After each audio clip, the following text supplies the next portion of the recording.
जिनवाणी का यदि संरक्षण करना है तो क्या किया जाता है? जो जीर्ण शीर्ण ऐसी जिनवाणी हुई है उसका परिमार्जन करके उसको ठीक से बाइंडिंग की जाती है, तो वो अधिक काल के लिए वो बनी रहेगी। ये तो ग्रंथों के संरक्षण की बातें हैं, लेकिन ग्रंथ का संरक्षण करके हमको लाभ कब होगा? हमको लाभ तभी होगा जब ये जिनवाणी की धारा जो लुप्त हो रही है, अर्थात मैं इसको कहूंगा जीर्ण हो रही है, इसको फिर से कंठ कंठ में बिठाया जाए। जब तक ये जिनवाणी की धारा कंठ कंठ में नहीं बिठाई जाएगी तब तक जिनवाणी का पुनरुत्थान नहीं होगा, या यूं कहिए कि जिनवाणी पंचम काल के अंत तक वो प्रवाह कैसे चलेगा। समझ में आ रहा है? अर्थात यह कहीं ना कहीं हमारी सबकी जिम्मेदारी बन रही है कि हम इस जिनवाणी के उत्थान के लिए हम स्वयं इस जिनवाणी से ओतप्रोत हो जाए, क्योंकि जिनवाणी से ओतप्रोत हम ही नहीं है, हम दूसरों को क्या शिक्षा देंगे। समझ में आ रहा है क्या?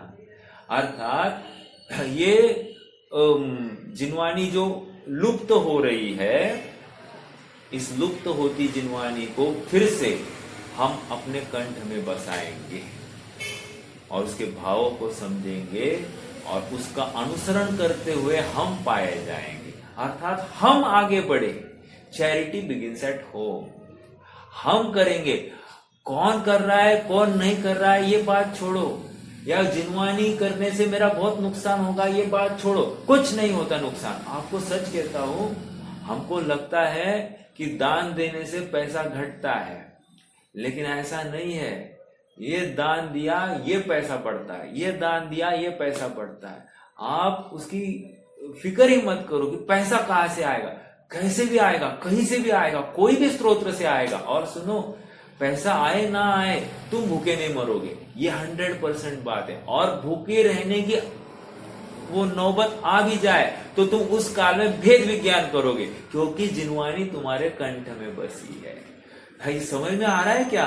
अर्थात जिनवाणी तुम्हें कंगाल कभी नहीं करेगी, तुम्हें सच्ची बुद्धि देगी ही देगी। और यही तो जिनवाणी को कंठ में बसाने की बात है। हमको लगता है दान दिया तो बढ़ता है। हाँ, ज्ञान विवेक बढ़ेगा। समझ में आ रहा है क्या? यदि पैसा नहीं आया तो क्या किया जाएगा, ये संबंधी विवेक। और यदि पैसा आ गया तो उसका विनिमय कैसा करना, ये भी विवेक हमको जिनवाणी के माध्यम से ही समझ में आता है। ठीक है, इतनी चर्चा मैंने जो प्रारंभिक भूमिका में की है, ये जिनवाणी का उत्थान मतलब जो जीर्ण होती जा रही है उसको हम व्यवस्थित बाइंडिंग करके उसको धूप आदि देकर उसको उसका संरक्षण करते हैं। उसी प्रकार हमारे दिलो दिमाग में भी जिनवाणी के प्रति आस्था कम हो रही है, हमारा साधर्मी के प्रति वात्सल्य घटते जा रहा है, हमारा जिनवाणी के प्रति समर्पण भाव घटते जा रहा है। ये सब भाव क्या दिखा रहा है? ये इतना ही दिखा रहा है कि हम जिनवाणी से दूर जा रहे हैं। समझ में आ रहा है क्या? और यदि हम जिनेश्वर भगवान के सच्चे भक्त है तो हमारा पहला काम यही होना चाहिए कि हम जिनवाणी को अपने कंठ में बसाएंगे, अपने में बसाएंगे, क्योंकि हम अपने में बसाएंगे तो 100% हमसे प्रेरित 100 जन तो होंगे ही होंगे, होना ही चाहिए। ऐसा नहीं हो सकता कि कोई हमसे प्रेरित हो ही नहीं। समझ में आ रहा है क्या? यद्यपि लाख हमारा निषेध करते पाए जाएंगे, लेकिन वे हमसे प्रभावित होते ही होते। प्रभावित हुए इसीलिए तो निषेध कर रहे हैं, अर्थात जिनवाणी की ताकत ख्याल में आती है। हाँ, ठीक है, जिनवाणी हमको अकेला चलना सिखाती है। कोई साथ में नहीं हो, पीछे मुड़कर देखना नहीं, आगे ही बढ़ना है, ये जिनवानी हमको वो सामर्थ्य प्रदान करती है। हाँ जी, गाथा 138, 137 और 138, उसमें हम स्वामी जी के भाव को देख रहे थे। लगभग विषय पूरा हुआ है, थोड़ा सा बाकी है, वो पढ़ेंगे और बहुत ही बढ़िया चर्चा अपनी आएगी आज काल द्रव्य संबंधी, तो करेंगे चर्चा, ठीक है। अगर आप सबके पास में, जिसके पास में सर्वार्थ सिद्धि ग्रंथ है, सर्वार्थ सिद्धि ग्रंथ, तो वो ले लीजिए, मतलब रेफरेंस के लिए अच्छा है। नहीं है तो मैं पढ़ूंगा ही, तो आपको सुनना है, ठीक है। लेकिन आपके सामने होगी जिनवानी, तो आपको ज्यादा उपयोग लगेगा, आप समझ भी ज्यादा अच्छे पाएंगे, ठीक है जी। गाथा 137-38 गाथा का पाठ करेंगे एक बार पहले, और फिर हम उसके बचा हुआ अंश पढ़ेंगे, ठीक है। जधते नभपदेसा तदपदेसा हवन्ति शेषाणम्। भैया आपका माइक बंद कर दीजिए। अपदेशो परमाणु तेन पदेषु भवो भणिदो समोदु अपदेशो पदेशमेतस्य दव्वजादस्य वदिवददोषो वट्टदि पदेशमागासदवस्य। जिस तरह परमाणु से है नाप गगन प्रदेश का, बस उस तरह ही शेष का परमाणु रहित प्रदेश से। परमाणु मंद गति से चले जितने काल में, रे एक गगन प्रदेश पर परदेश विरहित काल वह। आगे बढ़ने से पहले मैं आप सबसे प्रदेश की 3 परिभाषाएं जो मैंने कल बताई थी, अपनी चर्चा हुई थी, वो जानना चाहूंगा। कौन कौन बता सकता है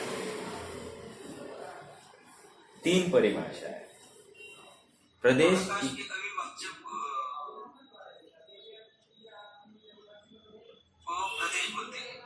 अविभाज्य क्या?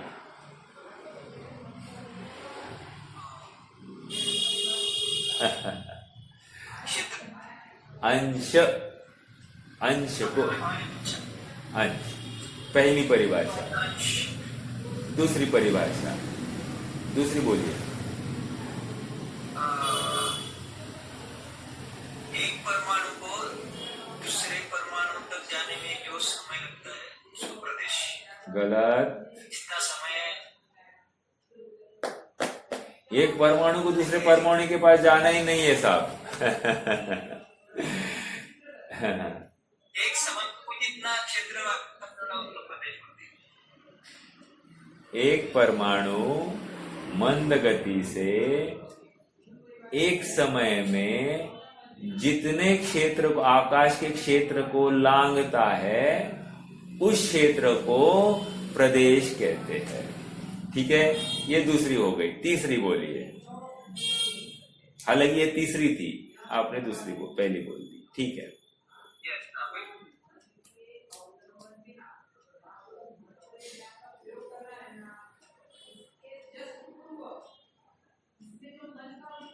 बोलिए।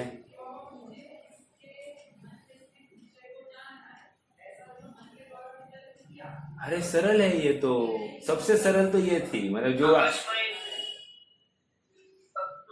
परमाणु जितना क्षेत्र व्यापता है। हाँ, आकाश का जितना क्षेत्र एक परमाणु व्याप लेता है उसको प्रदेश कहते हैं, ठीक है। ये 3 परिभाषाएं हैं आकाश, मतलब प्रदेश की। अब देखो, इस प्रदेश से हम क्या क्या नाप सकते हैं, कौन बताएगा? इस प्रदेश से हम क्या क्या नाप सकते हैं?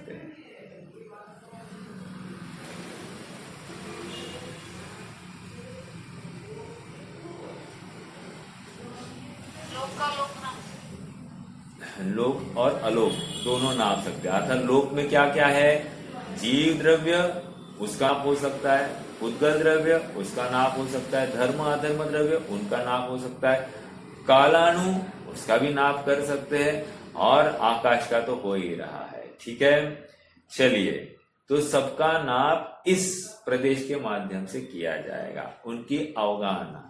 चलो अगला एक प्रश्न है, आकाश द्रव्य का प्रदेश क्या है, कौन बता सकता है? आकार,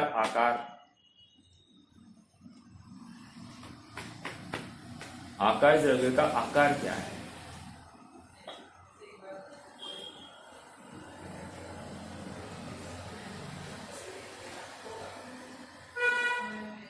वेरिएबल रहेगा। आकाश द्रव्य का वेरिएबल रहेगा। कितने जन सहमत है इस बात से, इस उत्तर से?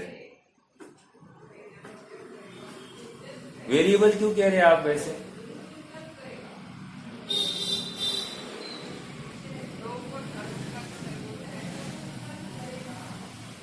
आकाश नहीं, देखो लोक और अलोक ऐसा मिक्स नहीं करना, एक ही आकाश द्रव्य है। लोक और अलोक वो तो हमने हमारी अपेक्षा विभाजित किया है उसको।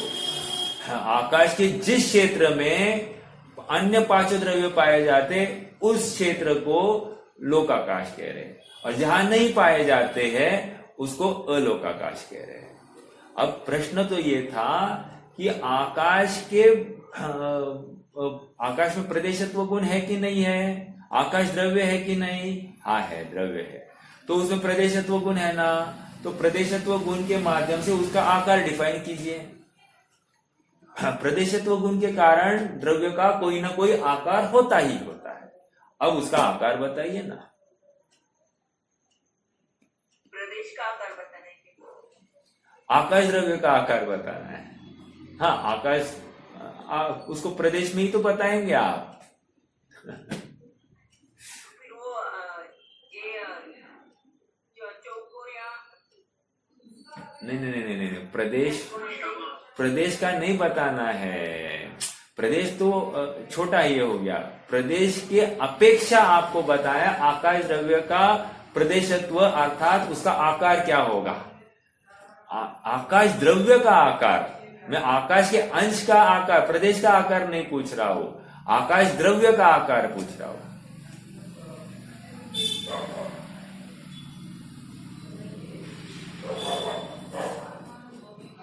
सरल है वो भी आंसर, आपको पता भी है, आप कंफ्यूज हो रहे होंगे, या फिर मैं आपको प्रश्न ठीक से नहीं पूछ पा रहा हूं। देखो, आकाश अनंत प्रदेश, खत्म। अभी कितना उसका आकार है, हम कैसे अनंत प्रदेशी, केवल ज्ञान इसको अनंत प्रदेशी देख रहा है, तो हम कैसे उसको कम ज्यादा देखेंगे? हम भी अनंत प्रदेशी देखेंगे। एक दूसरी बात, वेरिएबल आकाश द्रव्य कैसे होगा? क्योंकि हर ज्ञान उसको कम ज्यादा थोड़ी देख रहा है, हर ज्ञान उसको जैसे का वैसे ही देख रहा है, अनंत प्रदेशी। तो अनंत प्रदेशी जब अपन देख रहे हैं तो उसमें अब प्रश्न ही कहाँ आया, समझ में आया क्या? तो ये अनंत प्रदेशी इसका आकार कहना चाहिए। ठीक है, हाँ जी। अगला एक प्रश्न है, चलो ये पहले पढ़ लेते हैं, फिर अपन अगली गाथा में वो प्रश्न पूछूंगा। ठीक है, हाँ जी। Page number 211।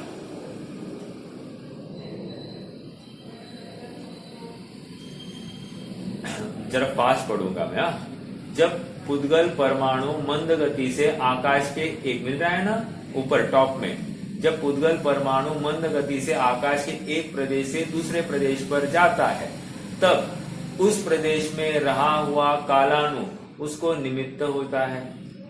यहाँ गति की बात नहीं है, किंतु गति करने में जो समय लगा उससे काल की पर्याय निश्चित होती है, और पर्याय से कालाणु द्रव्य निश्चित होता है। इस प्रकार प्रत्येक कालाणु पुद्गल के परमाणु को एक प्रदेश तक जाने में निमित्त रूप से वर्तता है। अधिक देखो यहां पर आया क्या, इस प्रकार एक कालाणु पुद्गल के परमाणु को एक प्रदेश तक जाने में निमित्त रूप से वर्तता है। अधिक प्रदेशों तक जाने में वह कालाणु निमित्त मात्र नहीं वर्तता। इंपॉर्टेंट बात है यहाँ पर। आप कितने जन पकड़ पा रहे इस बात को, मैं आगे प्रश्न पूछूंगा ही, वहां पर यह खुलासा होगा ही। फिर से, अधिक प्रदेशों तक जाने में एक कालाणु निमित्त रूप नहीं वर्तता, दूसरे प्रदेश में दूसरा और तीसरे प्रदेश में तीसरा कालाणु निमित्त रूप वर्तता है। ठीक है, आगे। इस प्रकार इससे स्पष्ट होता है कि काल द्रव्य पर्याय से भी एक ही प्रदेशी है, अनेक प्रदेशी नहीं। यहां इन्होंने कंक्लूजन भी दिया है। काल द्रव्य एक प्रदेशी क्यों है? क्योंकि काल द्रव्य, आपने प्रश्न खड़ा किया था ना अपन ने, काल द्रव्य एक प्रदेशी क्यों है? तो प्रदेशी इसलिए क्योंकि जब पुद्गल परमाणु एक प्रदेश से दूसरे प्रदेश पर जाएगा तो कालाणु उसमें निमित्त होगा। तो दूसरे प्रदेश पर पहला कालाणु है या दूसरे प्रदेश का कालाणु निमित्त होगा, तो दूसरे प्रदेश का कालाणु निमित्त होगा, ऐसा ये कह रहे हैं। ठीक है, हाँ, फिर से पढ़ना है क्या? देखो, इस प्रकार प्रत्येक कालाणु बीच में बराबर, इस प्रकार पैराग्राफ के बीच में, इस प्रकार प्रत्येक कालाणु पुद्गल के परमाणु को एक प्रदेश तक जाने में निमित्त रूप से वर्तता है। एक कालाणु एक पुद्गल को एक प्रदेश तक जाने में निमित्त है। ठीक है, मतलब पहले प्रदेश से दूसरे प्रदेश तक जाने में निमित्त। ठीक है, निमित्त रूप से वर्तता। अधिक प्रदेशों तक जाने में एक कालाणु निमित्त मात्र नहीं वर्तता, दूसरे प्रदेश में दूसरा और तीसरे प्रदेश में तीसरा कालाणु निमित्त रूप वर्तता है। अब मैं आपको इसमें कोई प्रश्न खड़ा हो रहा है क्या? आपको ये अभी अपन ने जो पढ़ा, ये सुनकर कोई प्रश्न खड़ा हुआ क्या? क्या कहा? अधिक प्रदेश तक जाने में कालाणु निमित्त क्यों नहीं वर्तता? देखो, ये यहाँ पर ये कहना चाह रहे हैं, ये प्रदेश है, ठीक है, इस प्रदेश पर एक कालाणु है, राइट, और यहाँ पर एक परमाणु भी है। अब ये परमाणु, यहाँ का परमाणु इस प्रदेश पर आया, ठीक है, तो अब ये कालाणु किसको निमित्त है कह रहे हैं? ये कह रहे यहां से ये जो परमाणु निकला तो इसके निकलने में ये कालाणु, यहाँ का कालाणु निमित्त है। इतनी सी बात।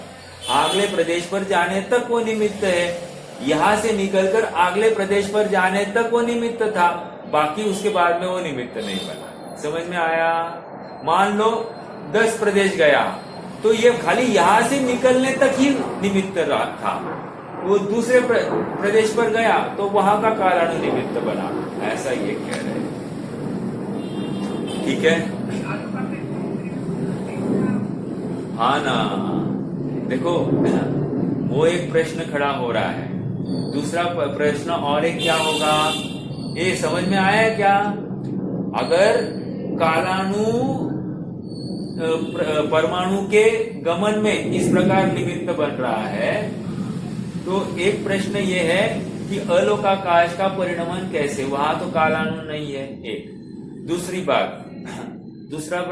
बात क्या है? ठीक है, वहां तो उत्तर भी मिल जाएगा, अलोकाकाश का परिणमन कैसे, लेकिन दूसरी बात यह है कि जो 14 राजू एक समय में गया है, एक परमाणु 14 राजू एक समय में गया है, तो उसके लिए कारण कौन बन सकता है? मतलब कौन सा काल द्रव्य बनेगा उसके लिए निमित्त कारण? तो बहुत बड़ा प्रश्न है। एक समय में तो वहां पहुंचा है, यहां निकला वहां पहुंचा, तो अपन हाथ यहां से वहां करने तक असंख्यात समय निकल गए हैं। ये तो कह रहे हैं, मतलब अपन अपनी पल के झपकते हैं ना, इतने समय मात्र, मतलब इतने काल मात्र में भी असंख्यात अवलियां निकल गई है, और एक अवली में असंख्यात समय है, ऐसी असंख्यात अवलियां निकल गई है, अंतर्मुहूर्त हो गया। समझ में आ रहा है क्या? इतना बड़ा काल का माप अपन इतने से जान रहे हैं, वो तो एक समय मात्र की जान रहा है। केवल ज्ञान की ताकत देखो कितनी बड़ी है। हाँ, तो मेरा और एक प्रश्न यहाँ पर ये खड़ा हो रहा है कि एक समय में 14 राजू जो गमन किया, तो उसमें कौन सा काल द्रव्य कालाणु निमित्त बन रहा है? फिर अगर वो पहला वाला ही कहेंगे तो ठीक है, पहला वाला कालाणु निमित्त बन रहा है, लेकिन जितने जितने प्रदेश को लांघता जा रहा है वहां पर एक एक कालाणु स्थित है कि नहीं है, तो फिर वो निमित्त बन रहे कि नहीं बन रहे हैं? अपने आप प्रश्न बन रहा है। अगर बन, क्या कहा? क्षेत्र में से वो है ना, हाँ असंख्य कालानु निमित्त बोले। हाँ, फिर वही लगाना पड़ेगा और क्या है। और अभी जो प्रश्न आया क्या कि अलोकाकाश का परिणमन कैसे, तो अलोका जैसे जो कुम्हार है, कुम्हार ने जो चक्र चलाया है, तो चक्र जो चलाया है वो चक्र एक कील के ऊपर खड़ा है, राइट? और वो कील के ऊपर खड़े होने से वो कील मात्र घूम रही है, उसकी वजह से वो चक्र घूम पा रहा है, राइट? तो पूरा वो कील एक ही स्थान पर है, एक ही प्रदेश में, जितना प्रदेश है उसने लगाया है उतना ही स्पर्श है, बाकी तो चक्री किसी स्थान पर स्पर्श में नहीं है, तो भी घूम रही है ना। तो इस न्याय से आकाश द्रव्य भी पूर्ण परिणमित हो सकता है, ऐसा तर्क दिया है। ठीक है, चलिए अभी ना अपन सर्वार्थ सिद्धि में भी वही पढ़ेंगे, तो और थोड़ा सा खुलासा होगा। पहले ये पूरा फिनिश कर दे, फिर अपन वो पढ़ेंगे। ओके, हाँ। दूसरी मुख्य बात यह है कि धर्म, अधर्म और लोकाकाश तो सदा स्थित है और असंख्यात प्रदेशों में फैले हुए हैं, पर जीव तो किसी निश्चित एक आकार में सदा नहीं रहता, उसके आकार तो बदलते रहते हैं। ये कल चर्चा हुई थी। ऐसी स्थिति में उसे असंख्यात प्रदेशी कैसा माना जा सकता है, ये दूसरा प्रश्न आया। हाँ, ऐसा प्रश्न होने पर यहाँ सूखे और गीले चमड़े का उदाहरण देकर समझाया है। जिस प्रकार चमड़ा गीला होता है तो फैल जाता है और सूखने पर सिकुड़ जाता है, फिर भी दोनों ही स्थितियों में उसके प्रदेश तो समान ही रहते हैं, घटते बढ़ते नहीं है। उसी प्रकार छोटे बड़े शरीरों में रहते समय आत्मा के प्रदेश घटते बढ़ते नहीं है, असंख्यात ही रहते हैं। तर्क से ये बात सिद्ध करी। हाँ, उदाहरण क्या दिया? गीला चमड़ा और सूखा चमड़ा। अब आगे साथ में यह भी कहा है कि यह बात अनुभव से सिद्ध है, क्योंकि हम सब स्वयं देखते हैं कि बालक के छोटे से शरीर में रहने वाला आत्मा जवानी आने पर फैल जाता है, क्योंकि संसार अवस्था में आत्मा के प्रदेशों में संकोच विस्तार होता ही रहता है। ठीक है, चलिए आगे बढ़ना है। ये सब सरल चर्चा हो गई। अब 139वीं गाथा। विगत गाथा में काल द्रव्य का आत्म प्रदेशीपना सिद्ध किया, अप्रदेशीपना सिद्ध किया। अब इस गाथा में काल द्रव्य के द्रव्य और पर्याय को स्पष्ट करते हैं। पहले तो आप सबसे प्रश्न है कि क्या काल द्रव्य द्रव्य है? तो द्रव्य है तो द्रव्य क्यों है, ये प्रश्न है। काल द्रव्य को द्रव्य क्यों कहना?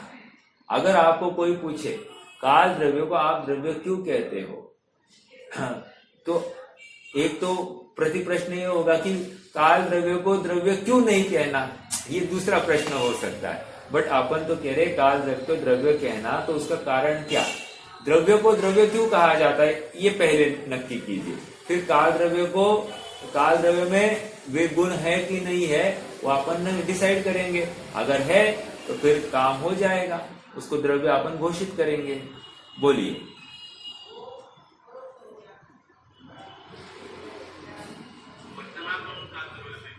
वर्तना गुण काल द्रव्य में। मेरा प्रश्न ये है, सामान्य गुण उसमें पाए जाते हैं, ठीक है, और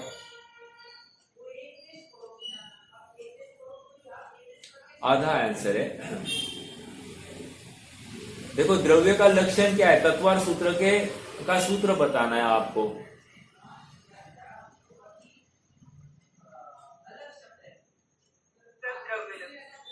हाँ, सद्द्रव्य लक्षणम। और उसके पहले का सूत्र क्या है, उत्पाद व्यय द्रव्य युक्तम सद्द्रव्य लक्षणम। ये हमको द्रव्य का लक्षण पहले चाहिए। अब काल द्रव्य को देखो, काल द्रव्य में जैसे भाई साहब ने बताया कि वर्तना, तो उत्पाद व्यय द्रव्य युक्तम सत पाया जा रहा है कि नहीं, उत्पाद हो रहा है, क्या हो रहा है, क्या उत्पाद हो रहा है, नवीन पर्याय का उत्पाद हो रहा है। व्यय हो रहा है, क्या हो रहा है, किसका व्यय हो रहा है, पुरानी पर्याय का व्यय हो रहा है। और द्रव्यपना दिख रहा है क्या काल द्रव्य में, हाँ, वर्तना हेतुत्व हमको कायम दिखाई दे रहा है, तो ये द्रव्यपना भी दिखाई दिया। तो उत्पाद व्यय द्रव्य युक्तम सद्द्रव्य लक्षणम, अर्थात वो सत, तीनों की सत्ता दिखाई दी, क्या दिखाई दी। फिर ये सत्ता जिसमें पाई जा रही है उसको द्रव्य कहा जाता है, ठीक है। ये एक गुण हो गया, एक तर्क हो गया। दूसरा तर्क मालूम है क्या है, दूसरा तर्क ये सर्वार्थ सिद्धि में आया है। दूसरा तर्क ये दिया कि गुण पर्यायवत द्रव्यम, ये भी परिभाषा है कि नहीं, 5वें अध्याय में ही है। गुण पर्यायवत द्रव्यम, गुण पर्यायवत द्रव्यम मतलब क्या, कौन बताएगा, गुण पर्यायवत द्रव्यम मतलब क्या।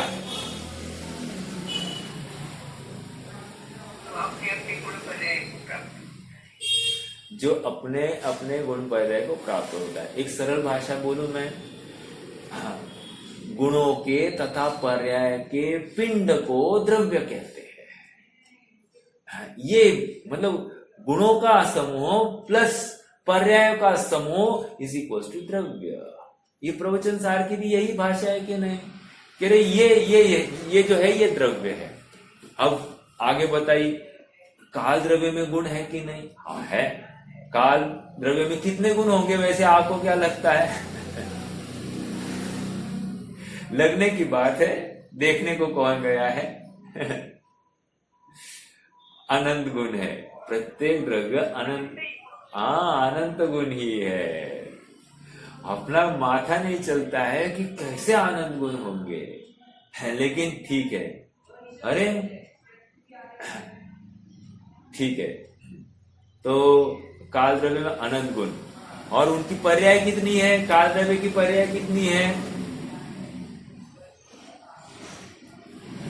अनंत। अनंत है कि नहीं है, अनंत। तो ये गुणों का समूह प्लस अनंत पर्याय का समूह इज इक्वल्स टू द्रव्य, राइट। तो काल द्रव्य में ऐसा पाया जा रहा है क्या, बिल्कुल पाया जा रहा है, इसलिए काल भी द्रव्य है। ये बात सिद्ध हो गई। ये इतनी सिद्धि करनी क्यों पड़ रही है, तो यहां सर्वार्थ सिद्धि में एक तर्क दिया है। तर्क ये दिया है कि श्वेतांबर मत में दो मत है, मतलब एक मत मानता है कि काल तो द्रव्य है, लेकिन एक द्रव्य काल को द्रव्य मानता ही नहीं है। तो फिर वो कह रहे कि परिणमन, कह रहे परिणमन जो हो रहा है ना, ये तो दिन रात की जो व्यवस्था हो रही है इसकी अपेक्षा से हो रही है। और ये दिन रात की व्यवस्था कैसे हो रही है, कह रहे दिन रात की व्यवस्था जो हो रही है ना, ये पुद्गल की व्यवस्था है, मतलब पुद्गल का परिणाम है ये। तो उन्होंने काल द्रव्य को द्रव्य माना ही नहीं है। मतलब श्वेतांबर मत में भी दो मान्यता है, एक मान्यता काल को द्रव्य मान रही है, लेकिन एक मान्यता काल को द्रव्य नहीं मानती है। तो जो नहीं मानती है उसके साथ में यहाँ विद्यानंद स्वामी ने यहाँ पर थोड़ा सा तर्क पेश करके उनका खंडन करने का प्रयास किया है। देखो, मैं सर्वार्थ सिद्धि पृष्ठ क्रमांक 240 पर हूं, ठीक है। मैंने 239 की बात को एक्सप्लेन कर दिया है।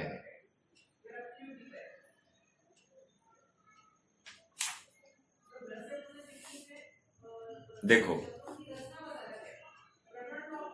पहले पांच द्रव्यों के अस्तित्व की चर्चा कर आए हैं। पांच द्रव्य है कि नहीं है? है। तो ये छठा काल द्रव्य भी है कि नहीं है? देखो यह छठवां द्रव्य काल है, इसका विचार किया जा रहा है। काल द्रव्य है या नहीं है, इस विषय में श्वेतांबर परंपरा के दो मत मिलते हैं। एक मत तो काल को द्रव्यपने से स्वीकार करता है और दूसरा मत काल को स्वतंत्र द्रव्य नहीं मानता। इस दूसरे मत के अनुसार, अभी इस दूसरे मत का खंडन करना है। पहले मत तो मान रहा है तो उसका क्या खंडन करना है? तो वो तो ऑलरेडी मान रहा है कि काल तो द्रव्य है, अर्थात द्रव्य 6 है। लेकिन एक मत काल को द्रव्य मानता ही नहीं है, तो 5 ही द्रव्य मान रहा है। तो अब देखो, अब पहले ये कह रहे हैं कि वो क्या मान रहा है फिर? हाँ, कहा गया इस दूसरे मत के अनुसार सूर्यादिक के निमित्त से जो दिन रात, घड़ी घंटा, पल विपल आदि रूप काल अनुभव में आता है, वह सब पुद्गल द्रव्य की पर्याय है। ये दूसरे मत की कल्पना है। दूसरा मतलब श्वेतांबर मत में कोई ऐसा एक मत है जो ये मान रहा है। आगे, और वह सब पुद्गल द्रव्य की पर्याय। किंतु विचारणीय प्रश्न ये है, अब उसको प्रश्न किया जा रहा है। किसको? जो मत मानता है कि काल द्रव्य नहीं है।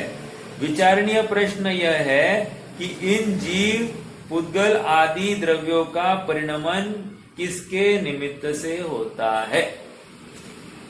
जीव आदि द्रव्यों का परिणमन किसके निमित्त से हो रहा है? अब वो सामने वाला उत्तर दे रहा है। ये प्रश्न किसने किया? आचार्य ने खड़ा किया है। किसको खड़ा किया है? वो श्वेतांबर मत वाले को। अब वो श्वेतांबर मत वाला क्या उत्तर देगा, देखो। यदि कहा जाए कि उत्पन्न होता है, व्यय होता है और ध्रुव रहता है, यह प्रत्येक द्रव्य नहीं, मैं कहा हो गया।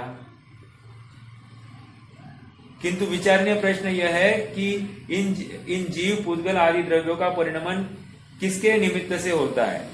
यदि कहा जाए कि उत्पन्न होना, व्यय होना और ध्रुव रहना यह प्रत्येक द्रव्य का स्वभाव है, इसके लिए अन्य निमित्त को मानने की क्या आवश्यकता है? तर्क क्या जोरदार दिया। अभी सुनो, तर्क भी आचार्य स्वयं ही दे रहे हैं। किसका? वो श्वेतांबर मत वाले का तर्क ये स्वयं दे रहे हैं कि वो क्या कहेगा? वो ये कहेगा कि उत्पाद, व्यय, द्रव्यपना प्रत्येक द्रव्य का स्वभाव है, तो वो स्वयं करेगा। उसको काल द्रव्य की क्या आवश्यकता? कितना जबरदस्त तर्क है कि नहीं, काल द्रव्य की आवश्यकता ही नहीं है। आपको कितने जनों को ये तर्क एकदम स्ट्रांग लगना चाहिए। अब देखो, अभी आपका क्या प्रतितर्क होगा कि ये उसने उत्तर दिया है, प्रत्येक द्रव्य स्वयं में परिणम रहा है। अब आपका क्या तर्क होगा कि काल द्रव्य की सिद्धि आपको करनी, तो आप क्या तर्क दोगे?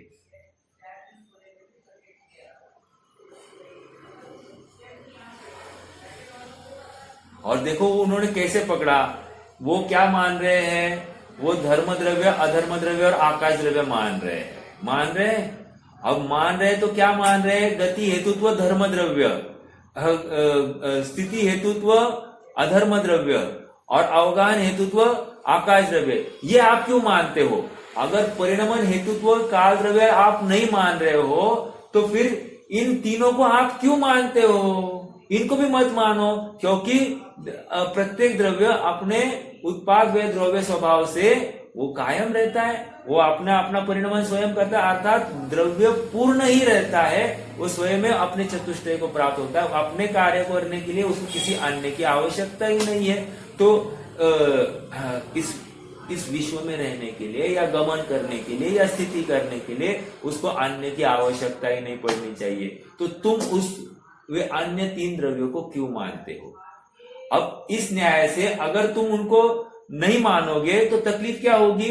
तुम्हें धर्म द्रव्य, अधर्म द्रव्य, आकाश द्रव्य, काल द्रव्य ये चारों नहीं है ऐसा मानना पड़ेगा। तो इस विश्व में क्या है? इस विश्व में एक पुद्गल और एक जीव, इतने 2 ही द्रव्य पाए जाएंगे, जो कि है नहीं। देखो अभी यहां से मैं पढ़ता हूं, मैंने अभी थोड़ा जितना एक्सप्लेनेशन दिया वही पढ़ के दिखाऊंगा। हाँ, कहा गया यदि कहा जाए कि उत्पन्न होना, व्यय होना और ध्रुव रहना यह प्रत्येक द्रव्य का स्वभाव है, इसके लिए अन्य निमित्त के मानने की क्या आवश्यकता है? अन्य निमित्त मतलब काल द्रव्य रूप निमित्त क्यों मानना, नहीं मानना? तो इस प्रश्न पर यह तर्क होता है। क्या अब हम तर्क दे रहे, आचार्य देव तर्क दे रहे हैं श्वेतांबर मत वाले को, कि यदि इस तरह सर्वथा स्वभाव से ही प्रत्येक द्रव्य का परिणमन माना जाए तो गति, स्थिति और अवगाहन को भी सर्वथा स्वभाव से मान लेने में क्या आपत्ति है तुमको? फिर वहां क्यों मानते हो?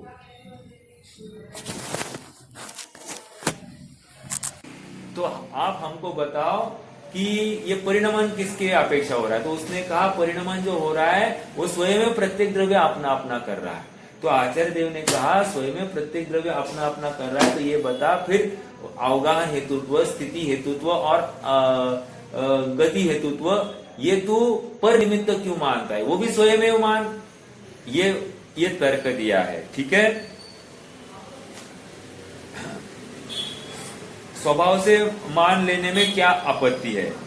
और ऐसी हालत में केवल जीव और पुद्गल ये दो द्रव्य ही अवशिष्ट रहते हैं। अगर तू ऐसा मानता है तो इस विश्व में दो ही द्रव्य रहेंगे, शेष द्रव्य का अभाव प्राप्त होगा। इतना ही क्यों, जीव और पुद्गल तथा पुद्गल और पुद्गल का बंध भी सर्वथा स्वाभाविक मानना पड़ता है। अब और एक तकलीफ दे दी। क्या कहा? ये समझ में आया? बहुत जबरदस्त पॉइंट दिया है, बहुत जबरदस्त। अगर तू काल द्रव्य का निमित्त नहीं मानेगा तो तकलीफ ये होगी कि पुद्गल का बंध होना, ठीक है, या जीव का बंधन में प्राप्त होना ये स्वभाव से होने लग जाएगा। समझ में आ रहा है क्या? उसमें निमित्त नहीं कहा जा सकता। जैसे अभी हम कह रहे हैं ना, द्रव्य कर्म का निमित्त में जीव को कषाय हुई, ऐसा कह रहे कि नहीं कह रहे? अब वो निमित्त नहीं होगा और पुद्गल को भी बंध स्वयं में हो जाएगा। समझ में आ रहा है क्या? तो ये पॉसिबल नहीं ना। देखो फिर से, और इतना ही नहीं, जीव और पुद्गल का तथा पुद्गल और पुद्गल का बंध भी सर्वथा स्वाभाविक मानना पड़ता है। निमित्त नैमित्तिक भाव के मानने को कोई आवश्यकता ही नहीं रहती। और ऐसी अवस्था में मुक्त जीव भी स्वभाव से बंधने लगेगा। क्या कह रहे हैं? मुक्त जीव स्वभाव से बंधने लगेगा और संसारी जीव स्वभाव से मुक्त हो जाएगा, ऐसा कह रहे हैं। देखो, और तथा संसारी जीव भी बिना प्रयत्न के कभी भी मुक्त हो जाएगा। यदि कहा जाए, यहां तक आ गया, समझ में आया ना?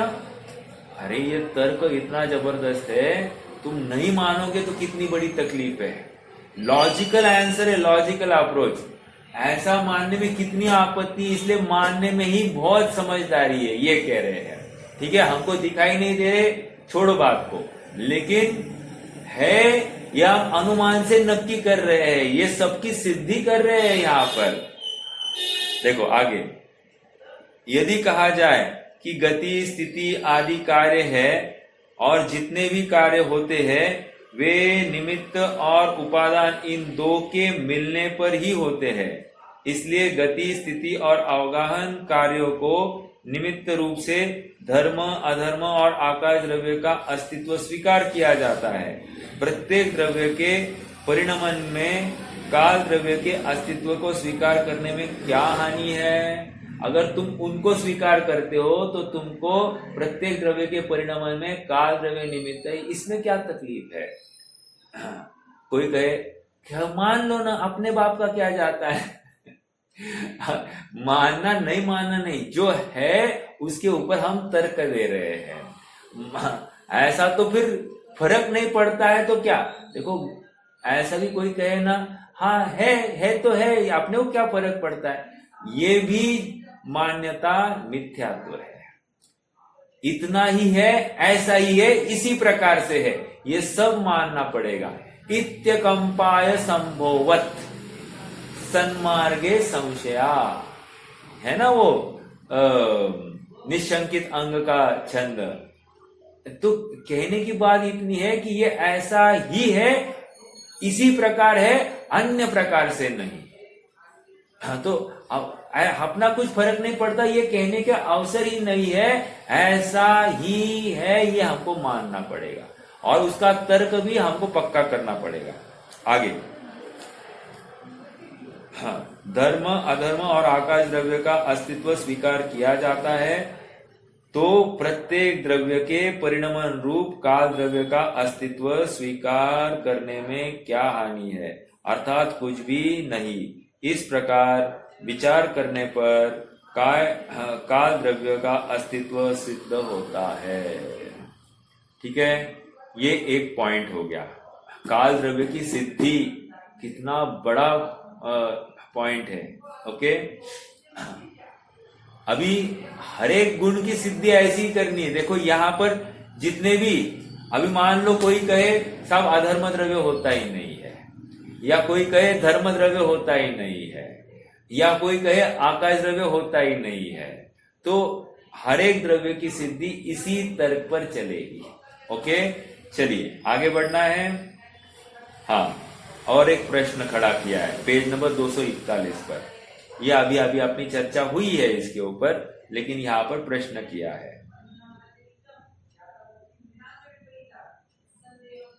देखो 241 पेज पर जो सेकेंड लास्ट पैराग्राफ है, सेकेंड लास्ट पैराग्राफ की तीसरी पंक्ति, यदि काल द्रव्य को लोकाकाश के बराबर अखंड और एक माना जाता तो, प्रश्न समझ में आ रहा है क्या? हम क्या मतलब अभी केवल ज्ञान में क्या आया? कालानु एक प्रदेशी और परस्पर में चिपका नहीं है, और वो एक एक प्रदेश पर खचित रत्न की राशि के समान। ऐसा कितने हैं कालाणु? कह रहे असंख्यात प्रदेशी।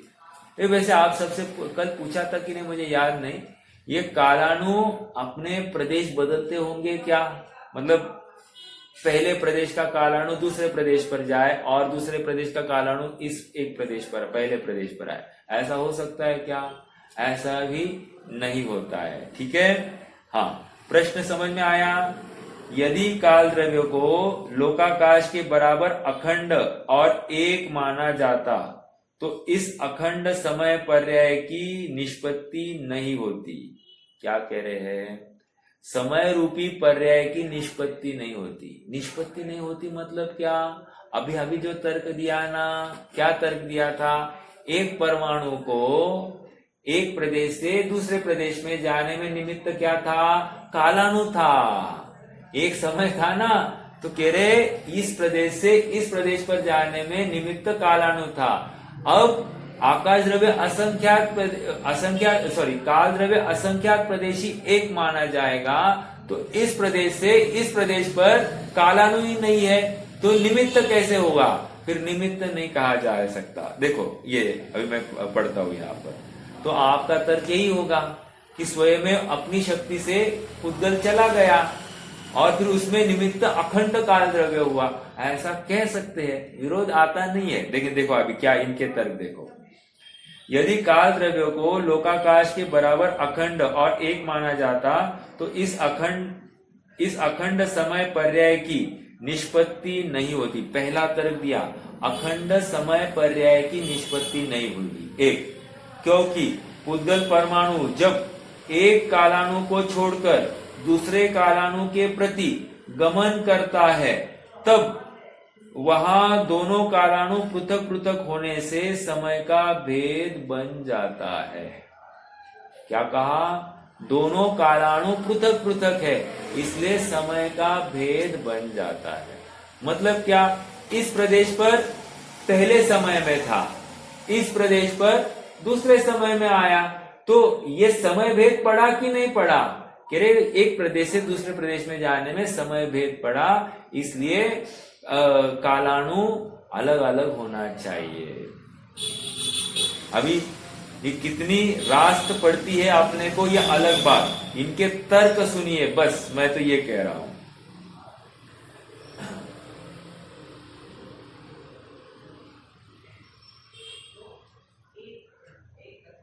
हाँ, और यदि एक अखंड लोक के बराबर काल द्रव्य होवे तो समय पर्याय की सिद्धि किस तरह हो सकती है? यदि कहा जाए कि काल द्रव्य लोक प्रमाण असंख्यात प्रदेशी है, उसके एक प्रदेश से दूसरे प्रदेश के प्रति जाने पर समय पर्याय की सिद्धि हो जाएगी, तो इसका समाधान यह है कि ऐसा मानने पर एक अखंड द्रव्य के एक प्रदेश से दूसरे प्रदेश पर जाने पर एक समय पर्याय का भेद नहीं बनता। एक अखंड द्रव्य का एक प्रदेश से दूसरे प्रदेश में जाने पर समय पर्याय का भेद नहीं बनता।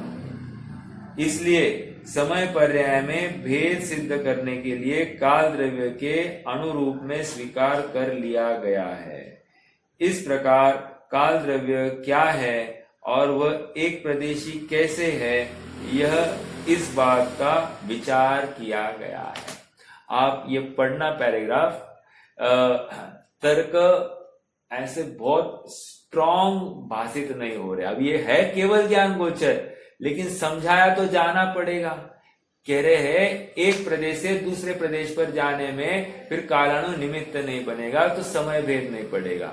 अरे हमको इसकी छोड़ो, हमको तो एक स्थान से 14 राजु गमन कर गया एक समय में, या फिर जब जीव भी मुक्त होता है तो एक समय में वो भी 7 राजु गमन करता है, तो फिर उसमें निमित्त कौन माना जाएगा, कौन सा काल द्रव्य माना जाएगा? हमको फिर प्रश्न खड़ा हो जाता है। हाँ, समझ में आ रहा है क्या? क्योंकि गमन करते समय में तो सभी कालाणु को स्पर्श करते गया है, लेकिन एक समय में तो पहुंचा ना, अगले समय में उधर पहुंचा, अर्थात बीच के कालाणु का क्या हो गया? अगर हम एक प्रदेश से दूसरे प्रदेश पर जाने में एक कालाणु निमित्त मान रहे हैं और दूसरे प्रदेश का कालाणु फिर वहां से आगे बढ़ने के लिए निमित्त मान रहे हैं, तो फिर इस न्याय से जितने प्रदेश पर कालाणु है उतना समय लगना चाहिए जीव को ऊपर तक जाने के लिए। ये तर्क आ जाएगा। समझ में आ रहा है क्या? जितने प्रदेश उतना समय लगना चाहिए, और या जितने कालाणु उतने समय लगने पड़ेंगे, ऐसा कहना पड़ेगा, जो कि युक्त नहीं बैठती है। बट आचार्य ने जो तर्क दिए है मैं उसको आपके सामने रख रहा हूं। आप बारंबार पढ़िए, आपको इसमें से कुछ नवीन प्रमेय मिलता है तो अपन और चर्चा करेंगे। ठीक है, ये पेज नंबर 241 पर है, सर्वार्थ सिद्धि में। ओके, चलिए आ जाइए अपने अभी मूल विषय में आ जाइए। क्या विषय चल रहा है? अपनी गाथा 139। हाँ, गाथा का पाठ करेंगे। वद दो तम देशम तत्सम समो तदो परो पूवो जो अत्थो सो कालो समो उपन्न पद्धंसी समो उपन्न पद्धंसी। कालो समो उत्पन्न पद्धंसी। ओके, देखो इसका हिंदी भी पढ़ लेते हैं।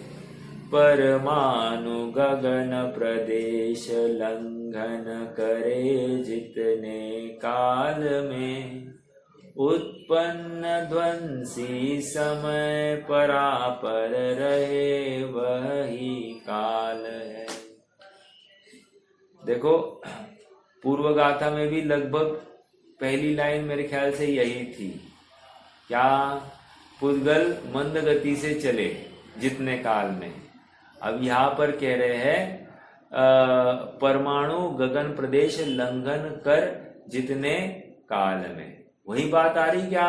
पुद्गल या परमाणु एक ही बात है। गगन प्रदेश लंघन करे जितने काल में, उत्पन्न ध्वंसी समय परापर रहे वही काल है। एक मिनट।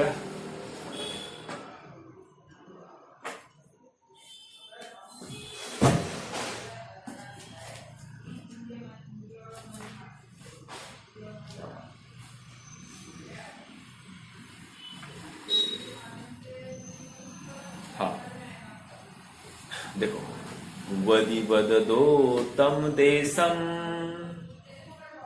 वदि वददो मतलब क्या? व्यतिपततः। व्यतिपततः मतलब क्या? उल्लंघन करना। व्यतिपात, व्यतिपततः मतलब व्यतिपात, व्यतिपात मतलब उल्लंघन करना। उल्लंघन तम देशम अर्थात एक, देशम मतलब प्रदेश, एक प्रदेश का उल्लंघन करता है। कौन? परमाणु। कैसे? मंद गति से। ये मंद गति से आपने वो अणुवृत्ति लगानी पहली गाथा से, ठीक है? उल्लंघन करता है। फिर क्या कह रहे हैं? तत्सम। तत्सम क्या है? अर्थात उसके बराबर जो काल लगता है, अर्थात एक परमाणु को एक प्रदेश का उल्लंघन करने के साथ कितना काल लगा है, जितना काल लगा है वह समय है। समओ तदो, वह समय है। ठीक है? अब देखो, परो पूर्वो, अब ये क्या है? ततः तदो परो पूर्वो। ततः मतलब उस समय में, परः पूर्व परः, पूर्व परः मतलब क्या? पूर्व तथा पश्चात जो मतलब जो, ठीक है? जो अथो अर्थात जो पदार्थ है, पूर्व और पश्चात जो पदार्थ है, वह कालो, वह काल द्रव्य है। क्यों? क्योंकि उत्पन्न ध्वंसी, समओ उत्पन्न ध्वंसी। समय का विशेष लक्षण क्या है? काल द्रव्य का उत्पन्न ध्वंसी, अर्थात पूर्व में भी है, पश्चात भी है। तो पूर्व का क्या हो गया? व्यय हो गया। और परह का क्या हो गया? उत्पाद हो गया। तो ये काल द्रव्य का स्वभाव हो गया। ठीक है? आगे देखो क्या कह रहे हैं, मतलब क्या? कोई परमाणु आकाश के प्रदेश का व्यतिपात करता है, अर्थात उल्लंघन करता है, उस जितने समय में करता है, पहले और बाद में जो पदार्थ है वह काल है, और उस काल का जो समय नामक अंश है वो उत्पन्न ध्वंसी होता है। देखो क्या लिखा है यहां पर, जब परमाणु एक आकाश प्रदेश का मंद गति से उल्लंघन करता है, तब उसमें जो काल लगता है वह समय है, और उस समय से पूर्व एवं बाद में भी रहने वाला जो नित्य पदार्थ है वह काल द्रव्य है।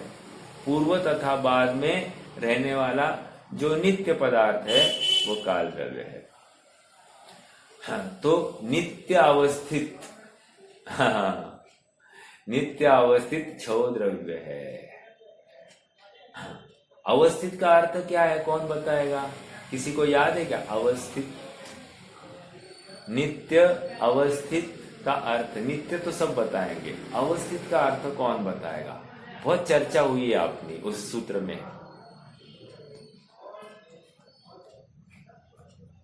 बोलो भाई, कोई तो बोलो।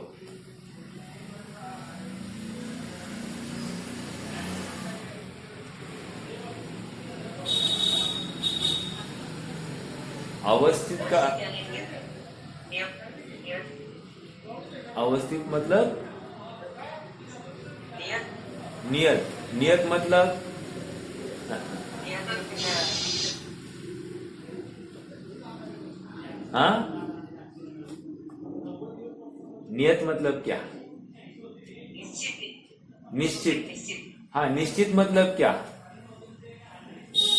कार्य रूप से परिणत नहीं नहीं, कार्य रूप से परिणमित नहीं। आप बोलिए नियत बराबर है निश्चित बराबर है, बराबर है, आगे बोलो। सत मतलब क्या? नियत रह के परिणमित कर अरे नियत का अर्थ क्या है? मुझे नियत का अर्थ चाहिए या निश्चित का अर्थ चाहिए? अर्थ बोलिए, उसका अर्थ।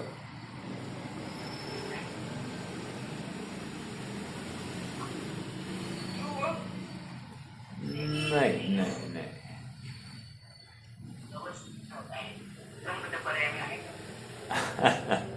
अरे देखो, अवस्थित मतलब उनकी संख्या घटती बढ़ती नहीं है, खत्म। नियत अर्थात निश्चित मतलब उनकी संख्या घटती बढ़ती नहीं है, जितनी है उतनी ही रहती है, इसको अवस्थित कहते हैं। ओके, हाँ, क्योंकि नित्य, हाँ बोलिए। हाँ, वहां तो आया होगा, लेकिन ये तत्वार सूत्र का सूत्र है, नित्य अवस्थित अन्य रूपानी। तो सूत्र में ही आया ना, नित्य भी है अवस्थित भी है। जब नित्य का प्रश्न खड़ा किया वहां पर, जब आपने नित्य कहा है तो ये अवस्थित और क्यों घुसाया अभी? क्योंकि वो समझ बैठा था नित्य कहकर सभी द्रव्य नित्य है तो वो हमेशा रहने वाले हैं, तो अवस्थित कहकर फिर से क्या है? अवस्थित मतलब हमेशा रहने वाला, ऐसा कोई अर्थ करेगा तो अवस्थित का अर्थ यहां पर वो संख्या उतनी की उतनी रहने वाली है, ये समझाना है। ठीक है, चलिए देखो, रिकॉल करना, ये ऐसे प्रश्न खड़ा कर करना रिकॉल करना, और क्या है, अपने ज्ञान को उजागर करने का अवसर होता है। हाँ, समय तो होते आ गया है, अपन थोड़ा क्या कहा?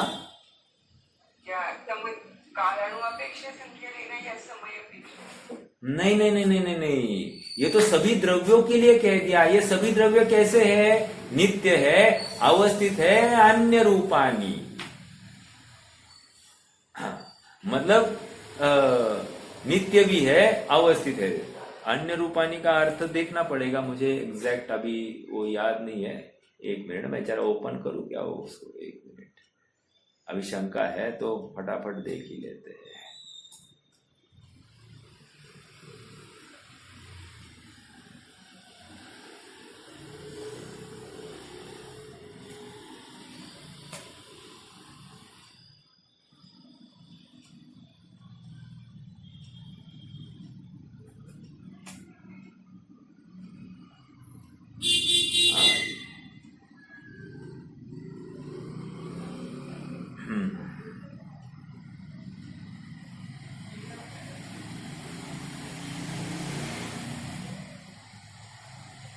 वो एक चार्ट बनाया है उसमें, मुझे मेरे जितना ज्ञान में है।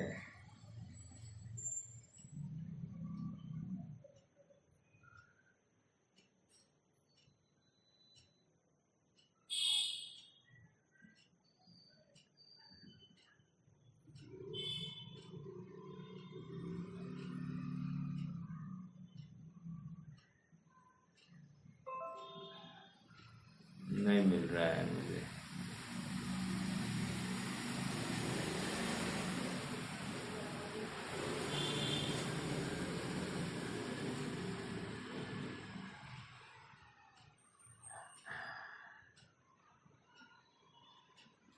चलो मैं शेयर करूंगा अगर अवस्थित का अर्थ as it is बोला था, जैसा है वैसा।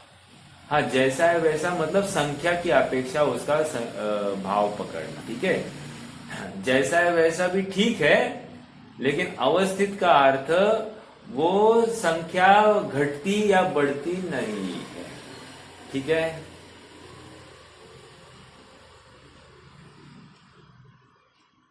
कौन से सूत्र में है वो आपको, या अभी आपने ये अगर देखा है आपके इसमें तो?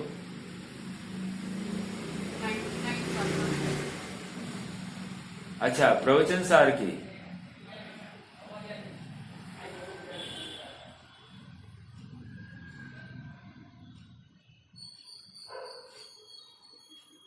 नहीं, ठीक है, चलिए मैं देखूंगा, आपको बताऊंगा।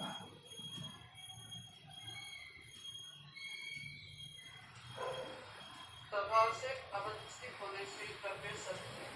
हाँ, तो क्या अर्थ किया हुआ अपन ने वहां पर? जैसे का तैसा, राइट, इतना ही किया ना वहां पर। सदा स्वभाव में विराम होने से। अच्छा, ये किया अपन ने, वो गलत नहीं अर्थ, स्वभाव में ठहरा है ये गलत नहीं है, लेकिन मैं उस सूत्र की अपेक्षा वो अर्थ करना चाहता था, अब नहीं मिल रहा है। हाँ, अरे ये चौथा सूत्र है, उक्त द्रव्य नित्य है, अवस्थित है, अरूपी है। नित्य उक्त द्रव्य मतलब क्या? या अजीव काया धर्माकाश पुद्गला द्रव्याणि जीवाश्च नित्य अवस्थितान्य रूपाणि। उक्त द्रव्य नित्य है, अवस्थित है और अरूपी है। देखो, अवस्थित मतलब संख्या कम ज्यादा न होना।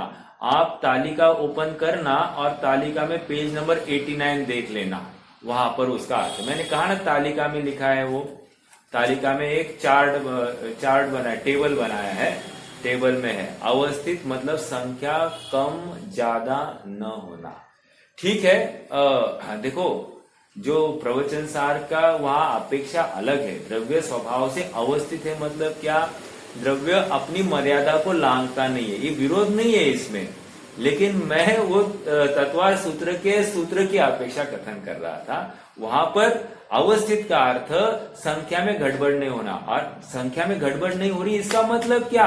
अरे प्रत्येक द्रव्य स्वयं में अपने रूप रहता है, उसका कभी नाश नहीं होता, वो बना रहता है, सत्तावान होना, ये सब अर्थ निकल जाएंगे। फिर अपन पर्यायवाची बहुत खोल सकते, लेकिन मूल प्रयोजनभूत क्या अर्थ निकालना था? उनकी संख्या घटती बढ़ती नहीं है। इम्प्लाइड मीनिंग वो है ही, मैं विरोध नहीं करता हूं, लेकिन वहां सूत्रकार ने टीकाकार ने यह अर्थ किया है, तो आपने को वह अर्थ का ज्ञान रहना। ठीक है, समय तो हो गया है, अपन अपने विषय को कल आगे बढ़ाएंगे। ठीक है, कोई प्रश्न है तो रख सकते हैं, नहीं तो जिनवाणी स्तुति। आज का प्रवचन थोड़ा सा काल द्रव्य की सिद्धि के लिए और द्रव्य की सिद्धि भी कैसे होती है इसका भी ज्ञान करने के लिए। ठीक है, थोड़ा सा विशेष खुलासा हुआ। कोई प्रश्न हो तो रखिए। हाँ, बोलिए।